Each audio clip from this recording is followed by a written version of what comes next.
Hi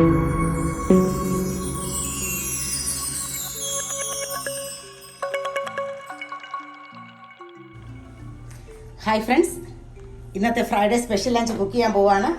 നമുക്കിന്നൊരു അടിപൊളി പാര മീൻ കിട്ടിയിട്ടുണ്ട്.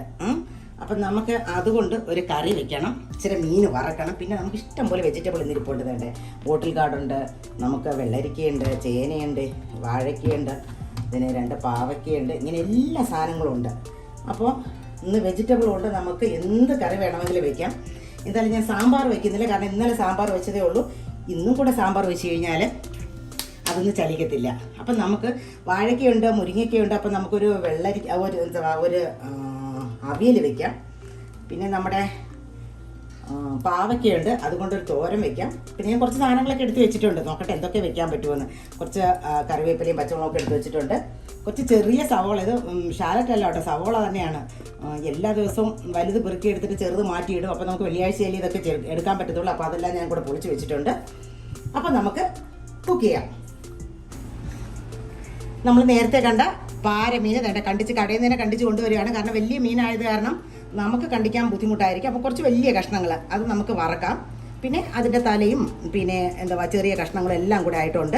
അപ്പോൾ അതൊരു കറി വയ്ക്കാം. ഇത് വളരെ ലാർജ് ക്വാണ്ടിറ്റി വരും. അപ്പോൾ ഇതൊക്കെ തേങ്ങ അരച്ച് നമ്മുടെ തിരുവനന്തപുരം സ്റ്റൈലിൽ നല്ല മുരിങ്ങയ്ക്കൊക്കെ ഇട്ട് ഒരു അടിപൊളി കറി വയ്ക്കാൻ പോവുകയാണ്. അപ്പോൾ ഇതിനിടയ്ക്ക് പിന്നെ കിട്ടിയ സമയം കൊണ്ട് ഞാൻ ഒരു ഇച്ചിരി അവിയലിനുള്ള സാധനങ്ങളൊക്കെ കണ്ടിച്ച് വെച്ചിട്ടുണ്ട്. ഇനി ബാക്കിയൊക്കെ ചെയ്യണം. അപ്പം നമുക്കിനി കുക്ക് ചെയ്യാനിത്. നമ്മുടെ ചോറ് റെഡിയായി. ഞാൻ വാർത്ത് ആ വെള്ളമൊക്കെ പോകാൻ വേണ്ടിയിട്ടൊന്ന് വെച്ചേക്കാണ്. ഇച്ചിരി കുഴഞ്ഞു പോകുമോയെന്നൊരു ഇല്ല, കുഴപ്പമില്ല, ആയിട്ടുണ്ട്.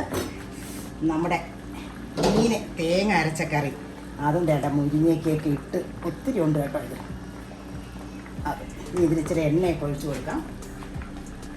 ആ മുരിങ്ങയ്ക്ക് കഷ്ണമാണ് ഈ മീൻ ഇങ്ങനെ നീർന്ന് കിടക്കുന്നത്. നമ്മുടെ മീൻ റെഡി ആയിട്ടുണ്ട്. ഇനി ചാറൊക്കെ ഒന്ന് തണുത്ത് കഴിയുമ്പോൾ പറ്റും. എല്ലാം മണം വരുന്നുണ്ട് കേട്ടോ. പിന്നെ തേങ്ങ അരച്ച് വെച്ചിട്ടില്ലാത്തവരൊക്കെ ഈ മുരിങ്ങയ്ക്കൊക്കെ ഇട്ട് തേങ്ങ അരച്ച് വെക്കണം കേട്ടോ, നല്ല ടേസ്റ്റാണ്. പച്ച മാങ്ങയും കൂടെ വേണമായിരുന്നു, എൻ്റെ കയ്യിലില്ല. അപ്പം ഞാൻ ഇതങ്ങോട്ട് മാറ്റി വെച്ചിട്ട് ഞാൻ അവിയൽ അപ്പുറത്തോട്ട് വെച്ചതാണ്, അതിനെ വെച്ച് നമുക്കിത് മീൻ വറക്കാം. നമ്മുടെ വലിയ പാരയായിരുന്നു, അതിൽ നിന്ന് ഞാൻ എൻ്റെ 3 വലിയ കഷ്ണമാണ് കേട്ടോ, 3 എടുത്തിട്ടുള്ളൂ വറക്കാനായിട്ട്. അതൊന്ന് വറുത്തെടുക്കാം. നമ്മുടെ എണ്ണ ചൂടായി വന്നിട്ടുണ്ട്. അപ്പം നമുക്ക് ഈ മീൻ പതിയെ അങ്ങോട്ട് ഇട്ട് കൊടുക്കാം.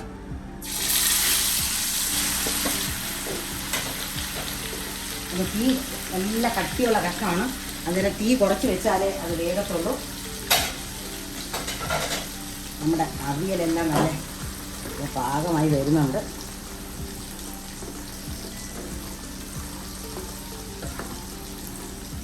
ഇച്ചിരൂടെ കഴിഞ്ഞിട്ട് നമുക്ക് ഇച്ചിരൂടെ വെള്ളം പറ്റിയിട്ട് നമുക്ക് എണ്ണയൊക്കെ ഒഴിക്കാം. ഒന്ന് ഉപ്പുണ്ടോ നോക്കാം.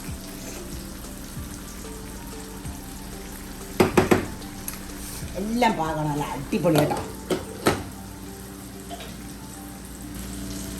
ഇന്ന് മോര് കറി ഉണ്ടാക്കണ്ടെന്ന് വെച്ചു. അതിന് പകരം കുറച്ച് ഞാൻ ഉള്ളിയും ടൊമാറ്റോയും പച്ചമുളകും കറിവേപ്പിലയും ഇഞ്ചി നമ്മൾ സംഭാരം ഉണ്ടാക്കുന്നത് പോലെ അതിൻ്റെ കൂട്ടത്തിൽ ടൊമാറ്റോ ഇട്ടൊന്നേ ഉള്ളൂ. അതെല്ലാം കൂടെ നുറുക്കി ഒന്ന് കൈ കൊണ്ട് ഞെരടി വെച്ചിട്ടുണ്ട്.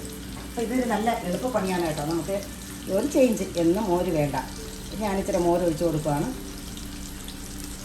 നമുക്ക് വേണ്ടേ ഒരു കറി എന്തെങ്കിലും ഒഴിച്ച് കഴിക്കണ്ടേ, അത് ഇത്ര പെട്ടെന്ന് റെഡിയാക്കി എടുക്കാൻ കേട്ടോ. ഇടയ്ക്കൊക്കെ നമ്മൾ ഇങ്ങനെ സൂത്രപ്പണി നമ്മുടെ അവിയലും ആയി വരുന്നു. ഇനി ഇച്ചിരി എണ്ണയൊക്കെ ഒഴിച്ച് കൊടുക്കാം.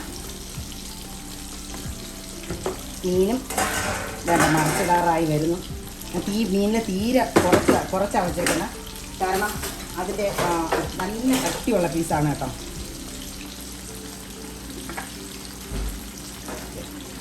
അവിയലും റെഡിയാവാൻ പോലെ എണ്ണ ഒഴിച്ച് കഴിഞ്ഞാൽ ഇച്ചിരി എണ്ണ ചൂടാവണം കേട്ടോ, അല്ലെങ്കിൽ അതിനൊരു ടേസ്റ്റ് ഉണ്ടാകത്തില്ല. അന്നേരം നമുക്ക് ഇച്ചിരി വെള്ളം ഇവിടെ ഉണ്ട്, ആ വെള്ളവും കൂടെ തന്നെ ശക്കല വെള്ളം കാണാം, അതും പറ്റിക്കിട്ടാം. നടത്തി വയ്ക്കാം. എന്നിട്ട് നമുക്കിതിനെ മീനെ മറിച്ച് കൊടുക്കാം. നമുക്കിനി തോരന് മാത്രമേ ഉള്ളൂ. തോരന് ഞാൻ ഇതെല്ലാം കണ്ടിച്ച് വെച്ചിട്ടുണ്ട്. 2 വലിയ പാവയ്ക്ക കേട്ടോ, അതിനെ കണ്ടിച്ച് വെച്ചിട്ടുണ്ട്. അതിനാവശ്യമുള്ള മുളകും ഉള്ളിയും കറിവേപ്പിലയും ഒക്കെ എടുത്ത് വെച്ചിട്ടുണ്ട്. അപ്പോൾ നമ്മുടെ പണി തീരാൻ പോവുകയാണ് കേട്ടോ. നമ്മുടെ മീൻ ഫ്രൈ റെഡി ആയിട്ടുണ്ട്.